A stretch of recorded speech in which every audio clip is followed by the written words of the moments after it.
যারা আমার মতো 30 ঊর্ধ্ব বয়সে আছেন, আপনাকে কিন্তু ক্লাস 1-এও কেউ স্কুলে দিতে আসতে হয়নি, কিন্তু আপনার বাচ্চা ক্লাস 5-এ পড়লেও আপনাকে স্কুলে দিয়ে আসতে হচ্ছে।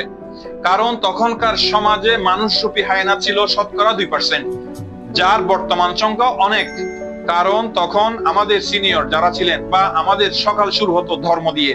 আমরা তখন কবিতা পড়তাম মদন মোহন তর্কালঙ্কারের আমার পণ কবিতা, যেটি ছিল সকালে উঠিয়া আমি মনে মনে বলি, সারাদিন আমি যেন ভালো হয়ে চলি। আদেশ করেন যাহা মোর গুরুজনে, আমি যেন সেই কাজ করি ভালো মনে।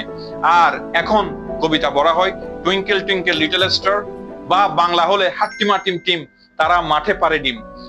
আপনার মতে আর কি কি কারণ আছে বাংলাদেশের মানুষ এমন হিংস্র হয়ে যাওয়ার? কমেন্টে জানাবেন। ভালো থাকবেন। আমার মাতৃভূমির সার্বিক সফলতা কামনাই। আজকে এতটুকু। আরো ভালো কন্টেন্ট নিয়ে শীঘ্রই আসছি। আল্লাহ হাফেজ।